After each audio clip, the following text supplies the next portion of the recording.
Heyo Pop gengs.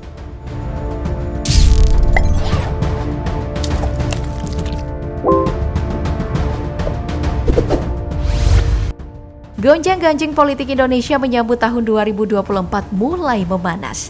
Diawali oleh pilihan Partai Nasdem yang mendadak mendeklarasikan mantan Gubernur DKI Jakarta, Anies Baswedan sebagai capres.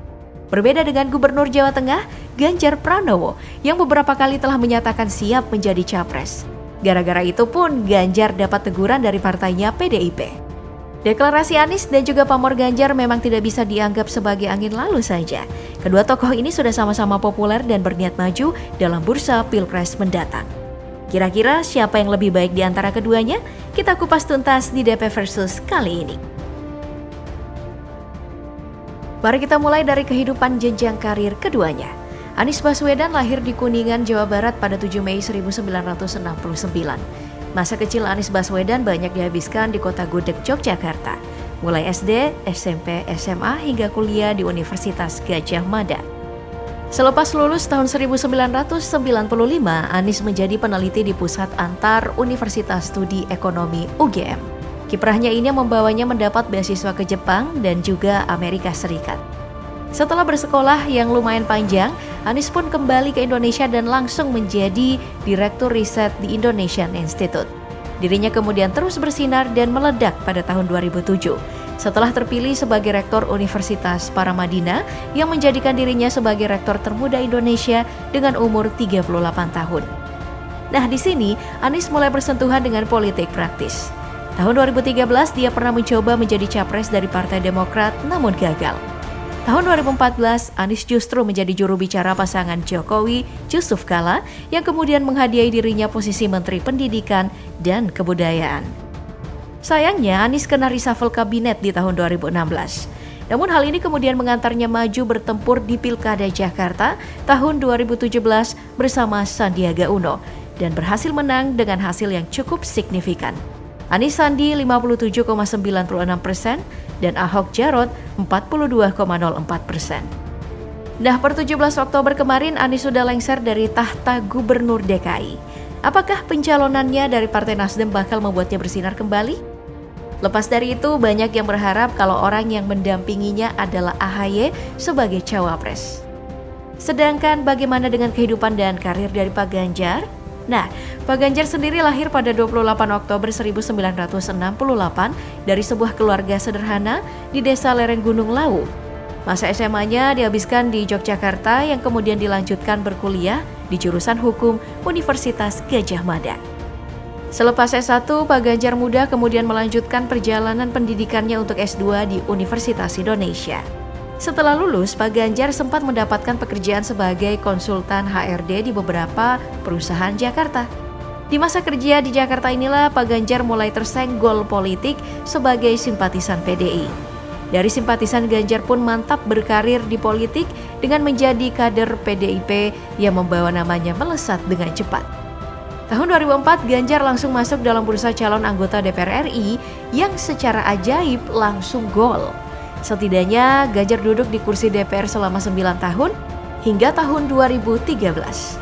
Setelah melepas kursinya sebagai anggota dewan, Ganjar kemudian maju sebagai calon gubernur Jawa Tengah dan langsung menang selama 2 periode. Periode pertama ia menyapu 48,82% suara, lalu pada periode kedua Ganjar menang telak dengan angka 58,78% suara. Nah, pada tahun 2023 mendatang, kursi gubernur ini akan ditinggalkan dan seperti beberapa kali pernyataannya bahwa dia siap untuk menjadi capres. Tapi, kira-kira Pak Ganjar cocoknya berpasangan dengan siapa ya? Nah, kalau keduanya benar maju sebagai capres, bagaimana kalau kita lihat pencapaian keduanya saat menjabat sebagai gubernur? Selama 5 tahun Pak Anies memimpin Jakarta, setidaknya ada beberapa infrastruktur paling signifikan yang ditorehkan olehnya. Mulai dari Jakarta International Airport Circuit, Jakarta International Stadium, hingga JPO Pinisi. Selain itu, selama menjabat, Pak Anies juga mendapatkan beberapa penghargaan.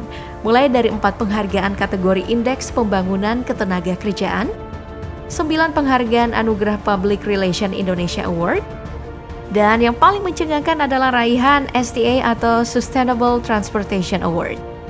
Perlu kita tahu kalau STA ini diberikan karena katanya macet di Jakarta bisa diatasi dengan baik lewat program integrasi antar moda transportasi publik. Nah, gimana nih orang Jakarta? Apa benar macet udah mendingan? Nah, dengan pencapaiannya ini memang Pak Anies bisa diacungi jempol. Namun sayang, hasil survei setelah dia turun berkata lain. Dari lembaga survei Nusantara Strategic Network, cuma 33,8% warga Jakarta yang puas dengan Anies. 60,3% lainnya malah tidak puas. Hal ini disebabkan gagalnya janji utama Anies seperti OKOC, pengatasan banjir, dan rumah DP 0 rupiah. Sedangkan untuk Pak Ganjar, selama hampir 10 tahun menjadi Gubernur Jawa Tengah, dirinya juga menorehkan banyak hal. Untuk hal baik, ada beragam pembangunan yang menakjubkan. Pada tahun 2022, infrastruktur berupa jalan provinsi sepanjang 2.404,74 km. Untuk menjaga jalan provinsi ini tetap hebat, Pak Ganjar juga meluncurkan aplikasi Jalan Cantik sebagai media laporan warga. Lalu tak kalah mencengangkan ada juga pembangunan Bandara Internasional Ahmad Yani Semarang yang sudah mandek dengan 4 gubernur sebelumnya. Tapi prestasinya tercoreng dengan beberapa catatan hitam, seperti kasus Wadas yang sampai sekarang masih mencari keadilan dan juga kasus kemiskinan parah di Jawa Tengah. Bahkan Jawa Tengah jadi provinsi paling miskin loh di Pulau Jawa. Nah, dari laporan tadi kita tentu makin tahu kalau keduanya punya hal baik dan buruk yang perlu kita pertimbangkan jika keduanya maju sebagai calon presiden di tahun 2024. Apalagi keduanya memang punya basis fans yang sangat banyak. Hal ini bisa dilihat di sosial media keduanya. Contohnya di Instagram, akun Pak Anies punya 5,8 juta pengikut, sedangkan akun Pak Ganjar cuma memiliki 5,3 juta pengikut. Selain itu ada juga di YouTube yang ternyata nih Pak Ganjar jauh lebih unggul. Channel Pak Anies cuma punya 210.000 subscriber, sedangkan channelnya Pak Ganjar punya 1,48 juta subscriber. Dua platform media sosial ini membuktikan kalau keduanya punya basis pendukung masing-masing. Tapi, bila merujuk pada hasil survei terkini yang mencari tahu elektabilitas dan popularitas kedua tokoh ini, sepertinya Ganjar masih berada di atas Anies. Hasil survei Saiful Mujani Research and Consulting bulan Oktober 2022. Pak Ganjar memimpin dengan 32,1%, sedangkan Pak Anies cuma 26%. Sedangkan dari Litbang Kompas, Pak Ganjar mendapat elektabilitas mencapai 26,9%, sedangkan Pak Anies cuma 15,4%. Nah, menjadi seorang politisi sukses, keduanya tentu punya uang yang gak sedikit. Dari data LHKPN atau Laporan Harta Kekayaan Penyelenggara Negara, Pak Anies ternyata memiliki harta mencapai 10,9 miliar rupiah. Dari laporan tersebut setidaknya ada 2 hal yang mencolok dalam LHKPN Pak Anies. Pertama, ada jumlah aset tanah dan bangunan yang mencapai 14,7 miliar rupiah. Dan yang paling mencengangkan adalah utang yang mencapai 7,6 miliar rupiah. Kira-kira Pak Anies ini utang apaan ya? Sedangkan untuk Pak Ganjar, laporan LHKPN menyebutkan kalau dirinya memiliki total kekayaan mencapai 11,7 miliar rupiah. Hal menarik dari laporan keuangan Pak Ganjar terletak di jumlah kas yang dia pegang. Gak main-main, jumlah kas yang dia pegang mencapai 6,8 miliar rupiah. Oke deh, segitu dulu buat hari ini dan sampai jumpa di video berikutnya.